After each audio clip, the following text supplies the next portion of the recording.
This story does not begin with a single day, a single speech, or a single agreement. But rather, this story begins with the day when Muslims, despite being a clear majority on the subcontinent, began to be politically, economically, and culturally overwhelmed. The War of Independence of 1857 was not just a rebellion. It was the starting point of the collective decline of Muslims. The intensity with which the British targeted Muslims after this war had a profound impact on the politics, economy, and psychology of the entire century to come. Muslims were deprived of rule, their language, their education system, their political existence were all gradually eliminated, while the Hindu elite, by compromising with the British, established itself as a new power. In this environment, Sir Syed Ahmed Khan was the first to clearly state the fact that Hindus and Muslims are two separate nations, with different history, religion, culture, heroes, and dreams. This is where the intellectual foundation was laid that was later called the two-nation theory.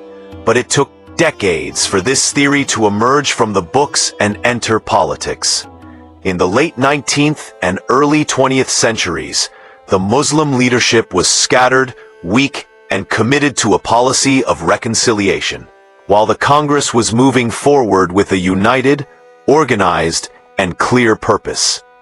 At the same time, a man came on the scene who changed the course of not only Muslim politics, but the history of the entire subcontinent. Muhammad Ali Jinnah, who was initially the greatest advocate of Hindu-Muslim unity, whom Gandhi also called the ambassador of Hindu-Muslim unity, the same Muhammad Ali Jinnah eventually came to the conclusion that Muslims would always remain political slaves in a united India.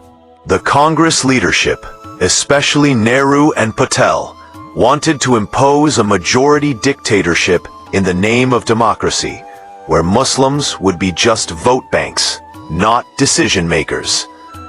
The 1937 elections sealed this fact. The style of governance adopted by the Congress provincial governments, the Bande Mataram, the Vidya Mandir scheme, the opposition to Urdu, and the policy of walling off Muslims, proved that the future India would not be safe for Muslims. This was the turning point where Muhammad Ali Jinnah transformed from a constitutional politician into a revolutionary leader. He transformed the Muslim League from a dead party into a mass movement. The Lahore Resolution of 1940 was not a sudden demand, but the logical outcome of years of political injustice. This demand was not for a piece of land, but for an ideology, a dream of a state where Muslims could determine their own civilization, their own Sharia, their own economy, and their own politics. But this demand was not opposed only by the British or the Congress, but many so-called Muslim leaders of the subcontinent also stood against it. The Jamiat Ulama-e-Hind, Congress Muslims, the feudal elite, all declared Pakistan an impossible dream. These were the same people whose descendants dominate politics, bureaucracy, and media in Pakistan today, and even today seem unhappy with the ideological foundations of this state. Those who did not support Quaid-Azam, those who opposed the establishment of Pakistan, later became the heirs of this same Pakistan. In 1947, Pakistan emerged not as a miracle, but from a sea of sacrifices. Millions of lives were lost, women were violated, caravans were destroyed. But an ideological state came into being. Quaid-Azam Muhammad Ali Jinnah, despite illness, loneliness, and conspiracies, created a country that was considered impossible on the map. But unfortunately, he did not live long enough to take over this country. After his death, Pakistan became an orphan. This is where the story begins, where ideology took a back seat and power took a front. The bureaucracy, the feudal lords, the military elite, and the opportunistic politicians gradually became the real heirs of the state. Quaid-e-Azam's Pakistan, which was supposed to be a symbol of welfare, justice, and self-restraint, became a laboratory of power, interests, and conspiracies. After the demise of Quaid-e-Azam Muhammad Ali Jinnah, Pakistan was no longer just a country, but became like a traveler who had lost both the map and the leader who set the direction. This was the moment when history tested Pakistan, and unfortunately, Pakistan's leadership could not meet this test. After Quaid-e-Azam, Liaquat Ali Khan was the only figure who had some vision, integrity, and ideological commitment. But he too was unacceptable to those circles of power who wanted to keep the state a controlled colony instead of an ideological welfare state. His assassination was not just the assassination of an individual, but the assassination of the democratic continuity of Pakistan. Until today, the question awaits an answer as to who, why, and for whose benefit did Liaquat Ali Khan get sidetracked. After Liaquat Ali Khan, a power vacuum was left, which was filled not by the people, but by the bureaucracy and the powerful elite. Ghulam Muhammad, Iskander Mirza, and characters like them treated the Constitution as a piece of paper and reduced ideology to a mere slogan. The 1956 Constitution was a hope, but it too was buried within a few years. This was the period when the army entered politics directly for the first time, and Ayub Khan's martial law proved that the real power in Pakistan lies not with the belt, but with the boots. Ayub Khan's era was ostensibly a time of progress, roads, dams, and industrial growth. But this progress was based on inequality, class differences, and concentration of power. The concept of the 22 families emerged during this period, where the country's economy was concentrated in a few hands, and the people were reduced to mere spectators. East Pakistan was continuously ignored, its majority treated as a minority, its vote disrespected, and its culture viewed with suspicion. All this did not happen suddenly, but was the result of years of political injustice. The 1965 war temporarily united the nation, but the Tashkent Agreement and the politics that followed it created a new distrust within the state. A movement arose against Ayub Khan, and it was from here that Zulfikar Ali Bhutto emerged as a popular public leader. Bhutto's politics gave the people a voice, but at the same time, it also pushed the state towards severe polarization. The 1970 elections were the most transparent elections in Pakistan's history, but not accepting its results proved to be Pakistan's biggest political mistake. Sheikh Mujibur Rahman got a majority, but power was not transferred. Military operations, political intransigence, and the lust for power brought the country to the point where Pakistan was torn in two in 1971. The fall of Dhaka was not just a geographical tragedy, but it was the defeat of the ideology that believed that the gun is more powerful than the vote. It was the greatest tragedy since the creation of Pakistan, and it was not only the enemy who was responsible for it, but also those internal forces who preferred power over the people. In the remaining Pakistan, Bhutto came to power. He gave a new constitution, laid the foundation for a nuclear program, and tried to lead Pakistan towards a self-reliant foreign policy. But his personality also had a tendency to be authoritarian, vengeful, and crush political opponents. The policy of nationalization brought temporary popularity, but caused long-term damage to the economy. Political dissent was considered treason, and this attitude later became his own poison. In 1977, General Zia-ul-Haq once again plunged Pakistan into the darkness of martial law. Bhutto was hanged, and even today this decision is considered a black mark on judicial history.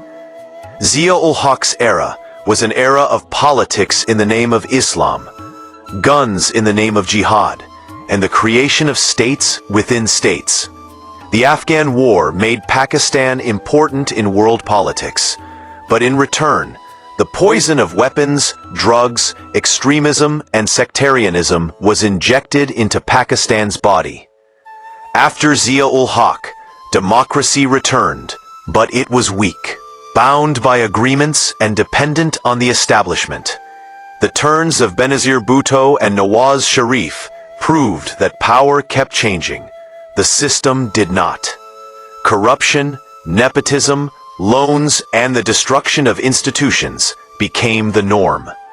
Politics became a business instead of public service. These were the families who had once opposed Pakistan, but today were ruling the same Pakistan for generations. In 1999, another military intervention took place, and Pervez Musharraf came to power.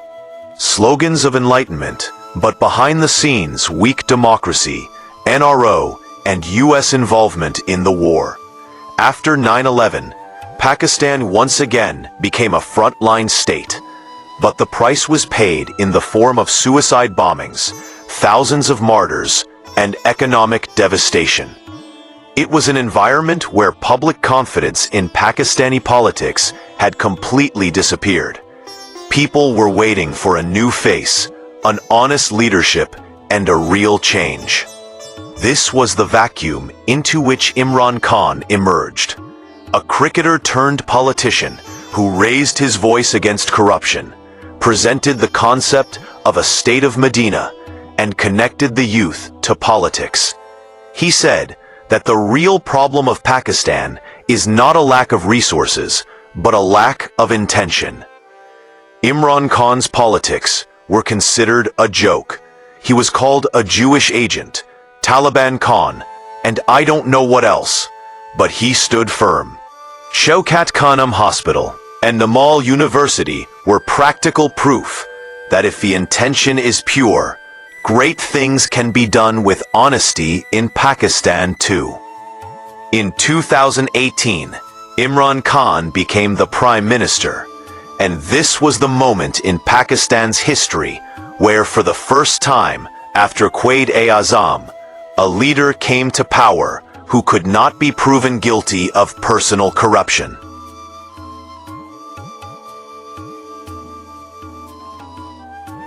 When Imran Khan came to power in 2018, Pakistan was not just a debt-ridden country, but a state whose people had almost lost trust in its system, politicians, and institutions. This was a Pakistan where the taxpayer considered himself a fool, where the law died at the door of the powerful, and where politics had become a hereditary business rather than a public service. Imran Khan did not come to power on a smooth path, but inherited an economy burdened by deficits, corruption, and mismanagement, and a state structure that was highly resistant to change. The most striking aspect of Imran Khan's government was that for the first time, it tried to make the welfare state not just a slogan, but a practical policy.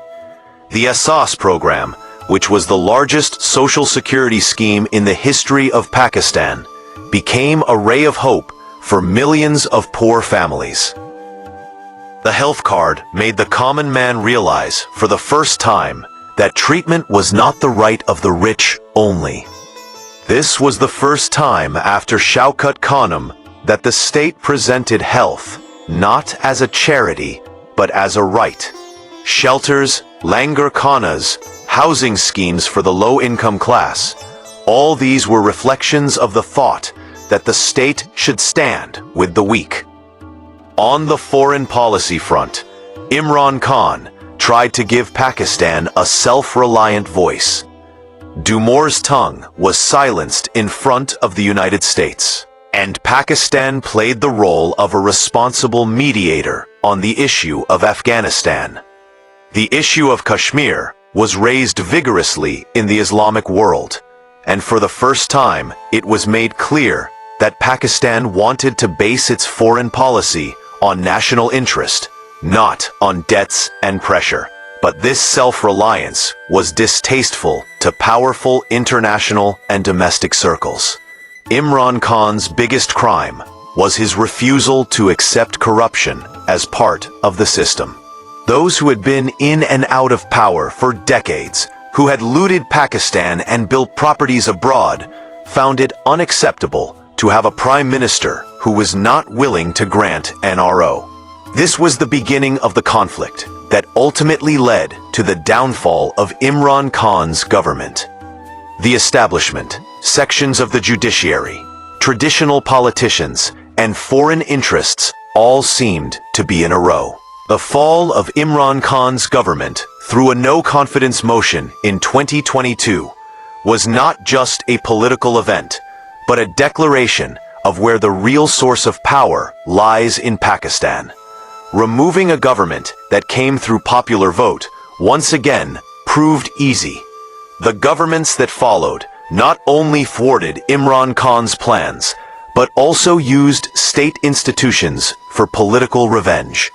Arrests, trials, media restrictions, and a climate of fear once again set Pakistan back.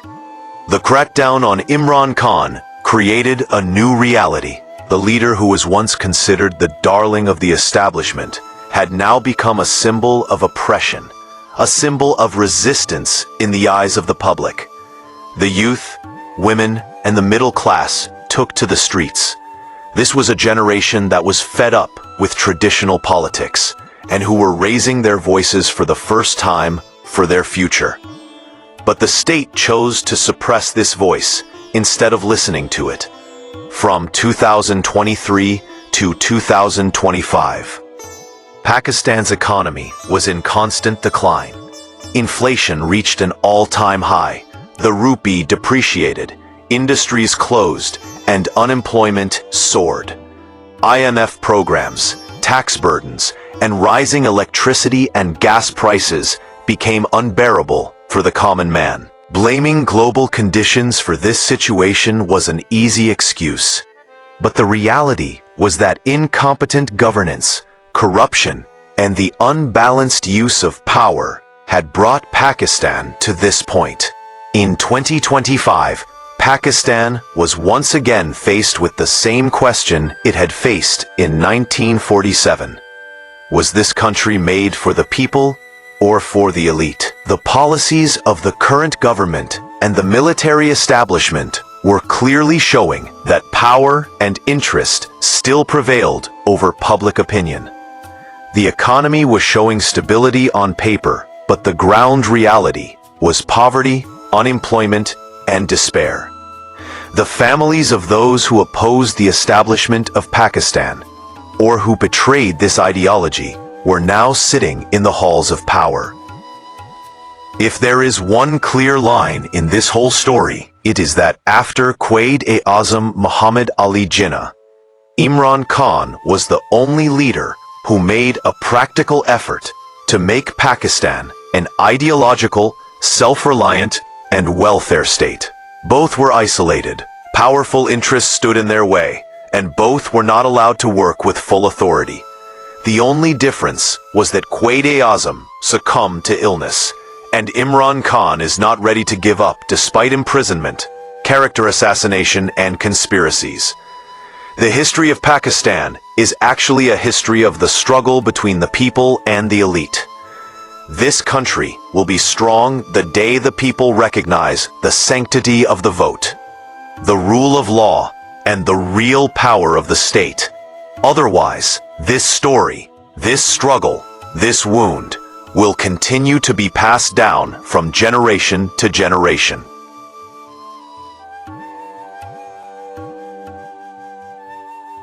The story of Pakistan does not end here, for it is not simply a tale of changes in power or the coming and going of governments, but rather a continuous struggle of a state that has repeatedly forgotten and then tried to remember the purpose of its existence. As we approach 2025, Pakistan seems to be standing at a juncture where all the questions of history have come to the fore. The question that Quaid-e-Azam felt in the last days of his life, the same question that was echoing in the streets of Dhaka in 1971, and the same question that is brewing in the cities, villages, and young minds of Pakistan after 2022. Pakistan's state structure has been unbalanced from the beginning. The constitution was repeatedly suspended, parliament was weakened, political parties were broken, and loyalties were bought. All this happened not because the country lacked competence, but because a powerful class always believed that giving the people the power to make decisions was dangerous. This thinking repeatedly derailed democracy, and this thinking weakened Pakistan institutionally. The message was constantly given within the state that security is everything, but it was not told that the real source of security is the trust of the people, not fear. Economically, Pakistan never seriously attempted long-term self-reliance. Agriculture, which was the backbone of the country, fell prey to feudal interests. Industry was confined to a few families.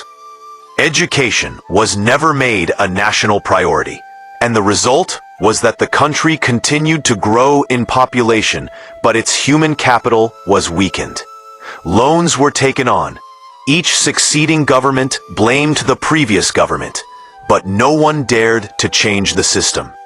Imran Khan tried to break this circle, but he too was surrounded by the same circle. The politics after Imran Khan made it clear that the real problem in Pakistan is not one person or party, but an entire structure that does not accept change. The concept of elections became meaningless. The media, judiciary, and accountability institutions were made controversial to control public opinion. The same old faces of politicians whose names were associated with corruption, money laundering, and lust for power reappeared. These were the people who once declared the establishment of Pakistan unnecessary, or later weakened its ideological foundations, but today they consider themselves the natural heirs of this country. The role of the military establishment has been the most complex and controversial in this entire story. On the one hand, this institution is a symbol of the country's defense, with a long list of sacrifices associated with it. But on the other hand, interference in politics, making and toppling governments, and behind-the-scenes decisions have damaged the reputation of this institution. By 2025, the question was no longer asked in hushed words, but openly. Is this concentration of power really in Pakistan's interest, or has it become Pakistan's own weakness? In all this, there is one element that repeatedly emerges as hope, and that is the public consciousness of Pakistan. The same people who made a dream possible by leaving everything behind in 1947. The same people who took to the streets in 1965 to show their courage. The same people who raised their voices against dictatorship in 2007. And the same people who rallied around Imran Khan to prove that Pakistan is still alive. The younger generation, which is the largest segment of the population, is now asking questions, has access to information, and is challenging the legacy of politics. This is a reality that can be suppressed, not eliminated. Quaid-e-Azam Muhammad Ali Jinnah envisioned Pakistan as a welfare, law-based, and self-reliant state. Imran Khan's politics is a modern version of this vision. Both said that the purpose of the state is not to make a few families rich, but to give a dignified life to the common citizen. What happened to both of them was that when they challenged powerful interests, they were isolated. This is both the biggest tragedy and the biggest lesson in the history of Pakistan. The story of Pakistan in 2025 is still being written. The decision is yet to be made whether this country will learn from the mistakes of the past and move forward, or continue to repeat them. This decision is not in the hands of any one general, any one judge, or any one politician, but lies hidden in the collective consciousness of this nation. If this nation learns to protect its vote, its rights, and its future, then Pakistan can become what Quaid-e-Azam dreamed of. And if not, history shows that states are destroyed not only by external enemies, but by internal injustice. This story does not end with this hope, but rather continues with this hope, because Pakistan is not just a country, it is a promise, an ideology, and a struggle that is not yet complete.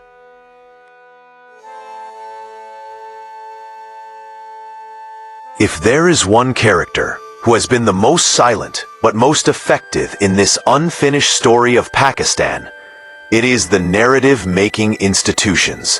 Those institutions that instead of showing the truth, have been carving the truth to suit their own desires. The most prominent of these is the Pakistani media, which was once called the fourth pillar of the state. But with the passage of time, this pillar has become based on self-interest rather than truth. The media that used to shout slogans of freedom of the press has in fact either remained in the hands of the capitalists or acted on the dictates of the centers of power. Less news and more narrative were sold. Instructions were read instead of questions, and anchor journalists became less and more propaganda agents.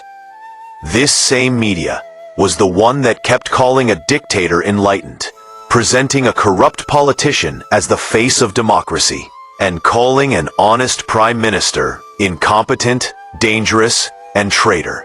Talk shows were shut down to suppress the truth. Journalists were arrested, and channels were pressured. But despite all this same media also showed itself to be oppressed.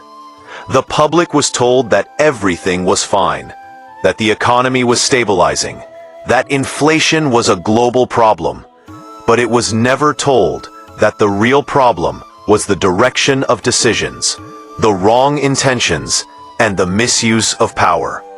The role of the judiciary was no less controversial. There were a few judges in Pakistan's judicial history who made their name in history.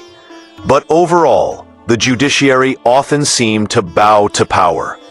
The doctrine of necessity was not a legal term, but a name for state hypocrisy, which provided constitutional justification for every unconstitutional action.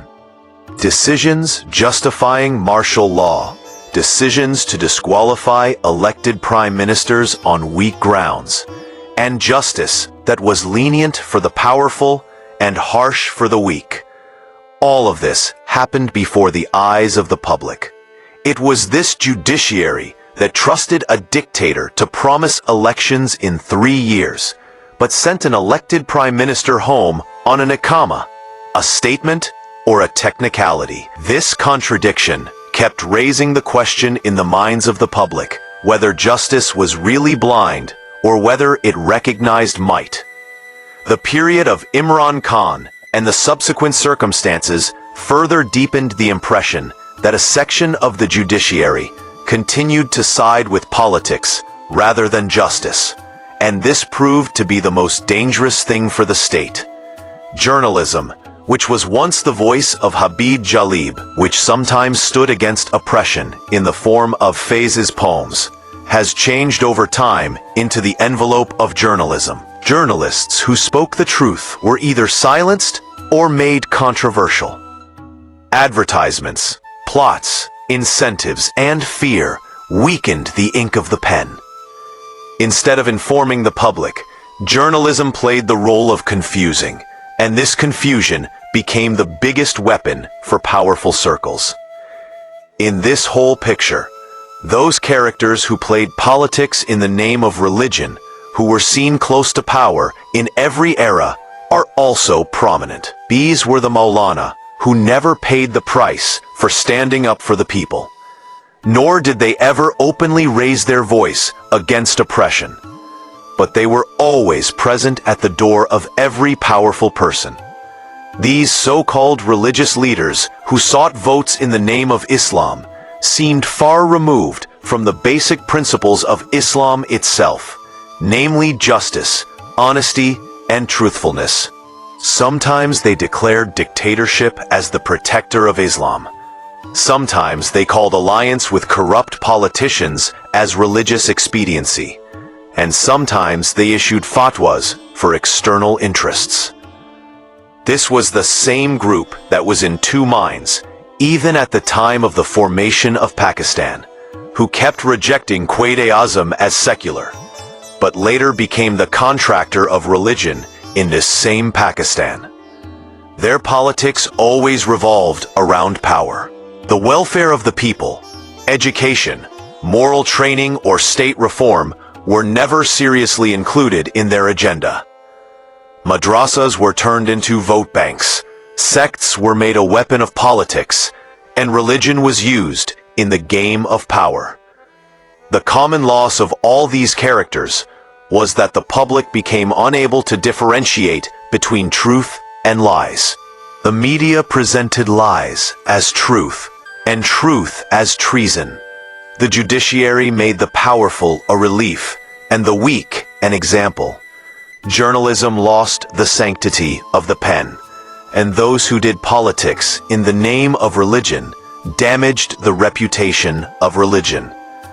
In this environment, Imran Khan's politics emerged as a clear contradiction, because he was challenging all of them. That was the reason why he became unacceptable to all of them. Quaid-e-Azam Muhammad Ali Jinnah had warned that religion should not be used for politics, that the press should be free, and that the law should be equal for all. Imran Khan repeated the same message in modern language, but both were stopped by the same system that was founded on hypocrisy, self-interest, and fear. This is Pakistan's real fight. This is its real test. This story is not yet complete, because until the people gain the ability to recognize the truth, and until the institutions return to their original role, Pakistan will continue to revolve in this circle. But history also shows that no system lasts forever, and when consciousness awakens, even the strongest walls fall.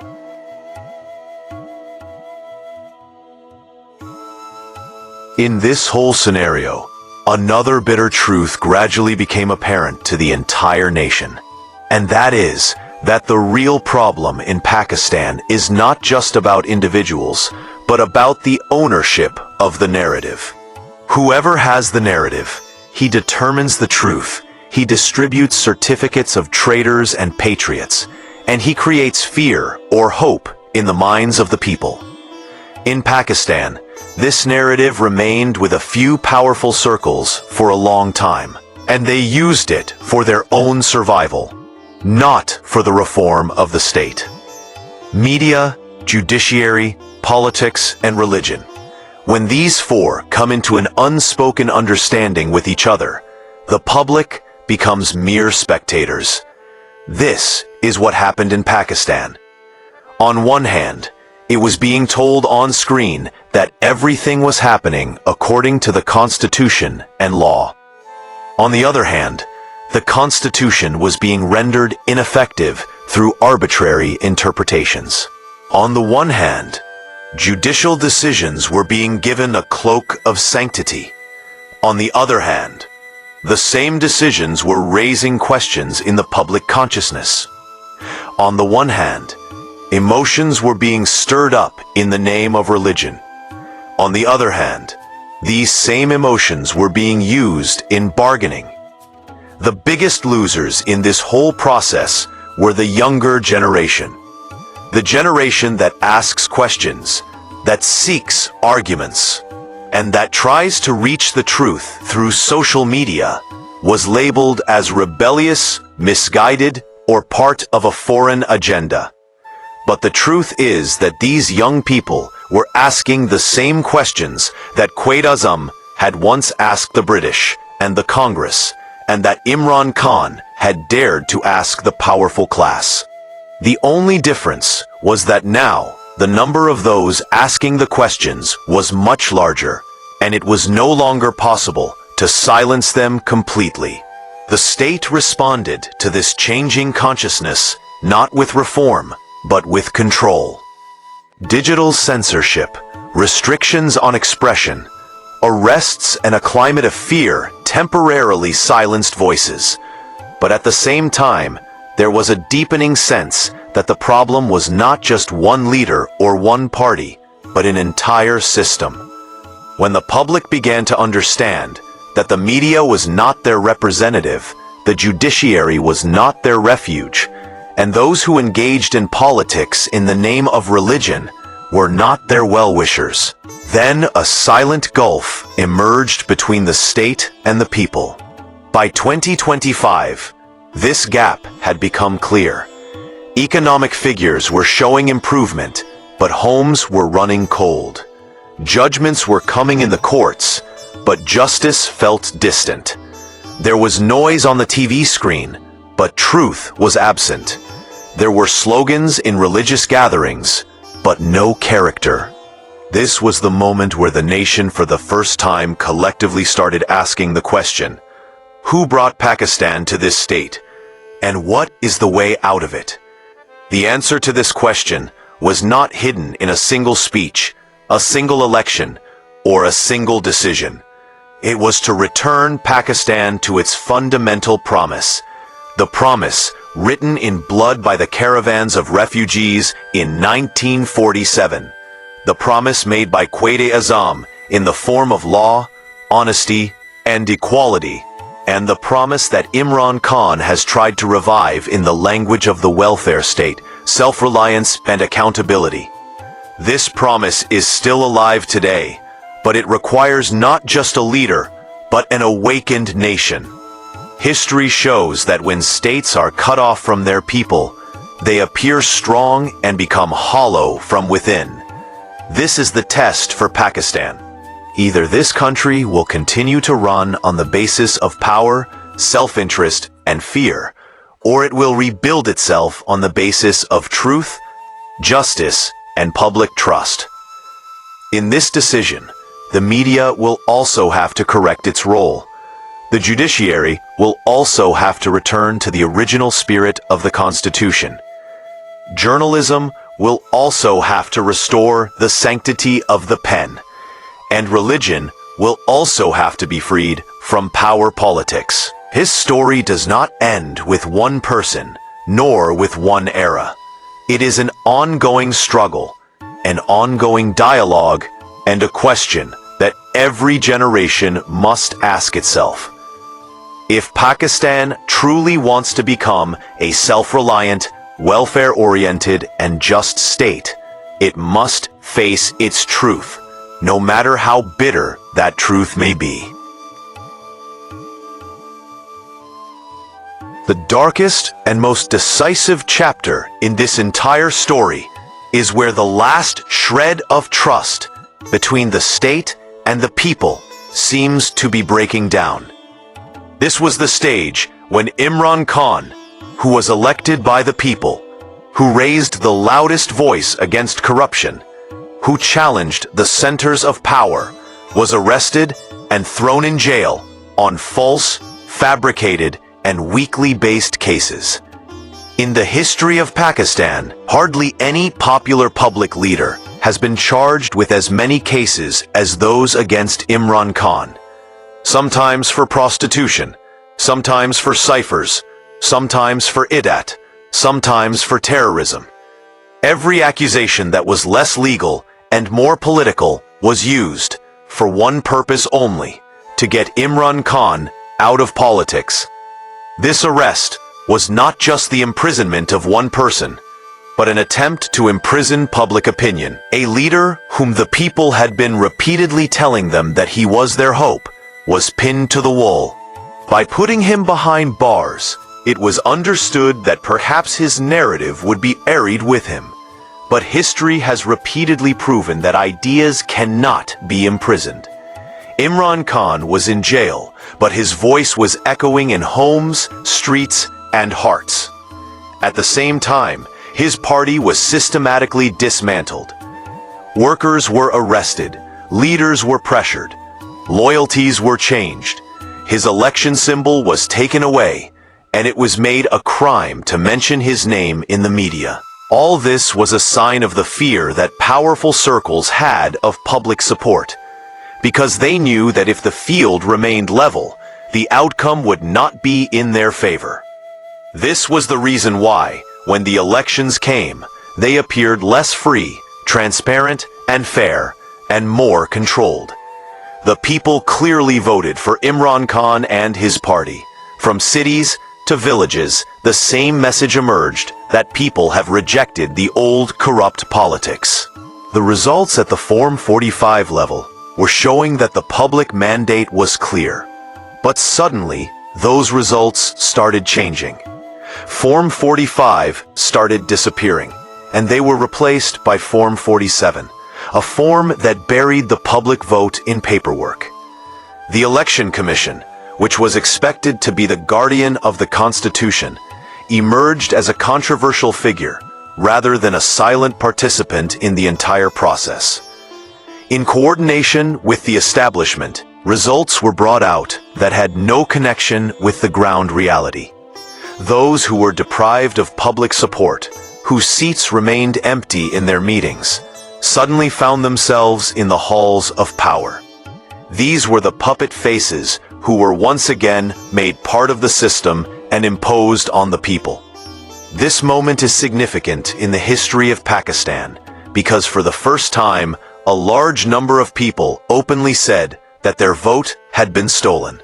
This was not just the stance of a political party, but a collective feeling. People had understood that the issue was not about Imran Khan's identity, but about the right for which Pakistan was created, the right to decide its own future. In all this, Imran Khan's role was no longer that of a mere politician, but had become a symbol. A symbol that shows how someone is treated if they challenge the system, refuse to bow down to corruption, and give the people a sense of real power. After Quaid-e-Azam, he was perhaps the only leader who was punished so severely for his principledness. Pakistan is still standing on the same two paths. One path is the one that leads to Form 47, fabricated cases, controlled media, weak judiciary, and puppet politicians. The other path is the one that leads to public awareness, sanctity of vote, rule of law, and real representation. This decision is not yet complete, because history does not end with a single election or a single arrest. This story moves forward on the hope that a nation that built an impossible country can also change an impossible system. Quaid-e-Azam's dream and Imran Khan's narrative are two different but connected chapters of this hope. One built Pakistan, the other reminded Pakistan of its true purpose. Now it is up to the nation to decide which chapter it makes its future.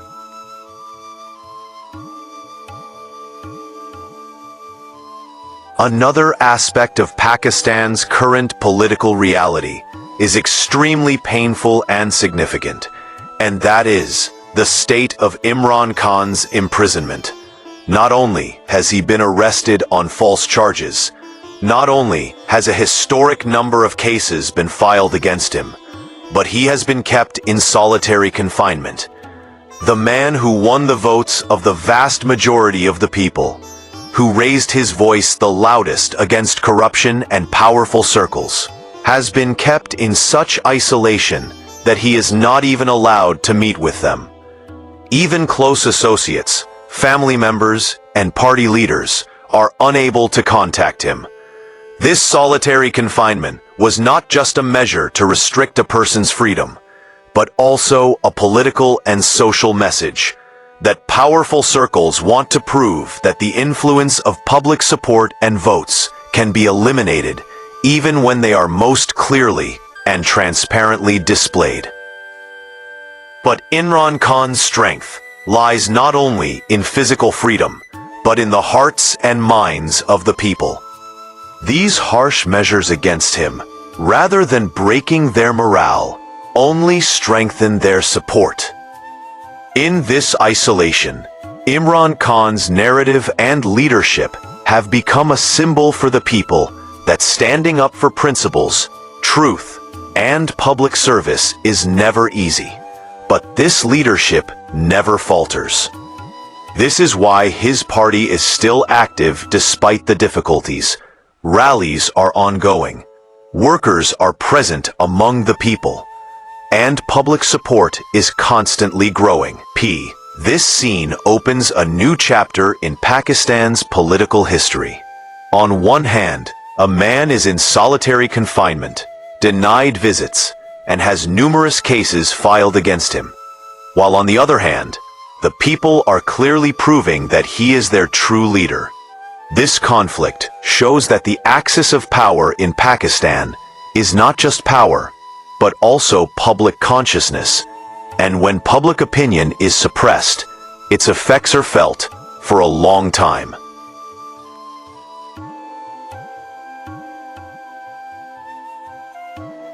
Now, when we look at this period of Pakistan's history, it is clear that this is not just the story of a country, but the story of an ideology, a struggle, and a nation's self-realization.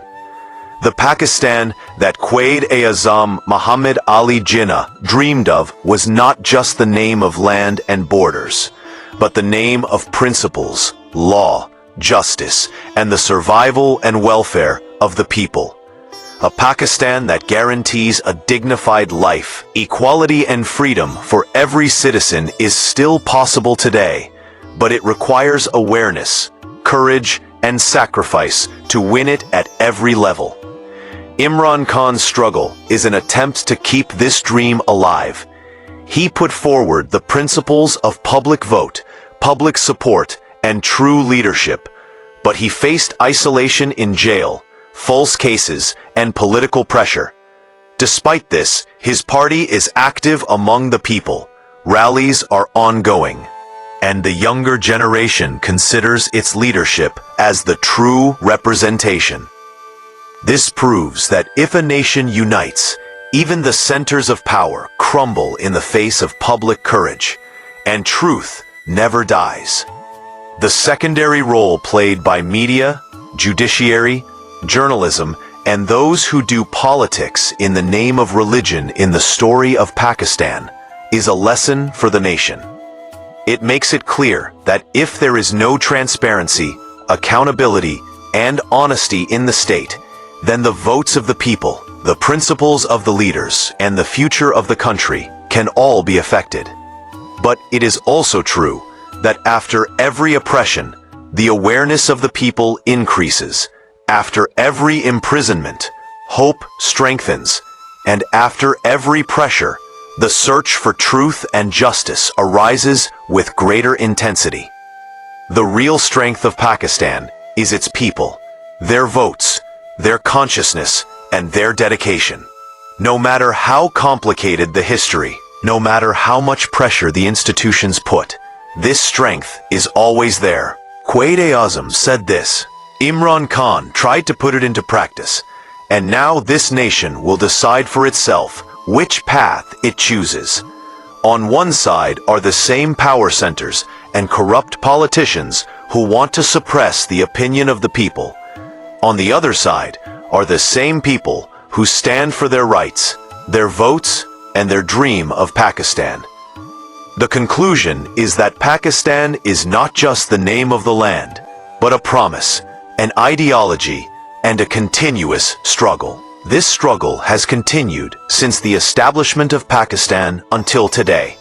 Whether in the era of Quaid-e-Azam, in the era of Imran Khan, or in the Pakistan of 2025. It is a story that every generation asks itself, and that every generation takes forward through its actions. The survival and future of Pakistan depends on this consciousness, this principle, and this power of the people. This story is never ending, because it is the story of Pakistan's true narrative, a continuous struggle for the rights of the nation, the principles of leadership, and justice and truth. And this is the Pakistan that Quaid-e-Azam dreamed of, that Imran Khan kept alive through the narrative of the people, and that the people can take forward with their courage and consciousness.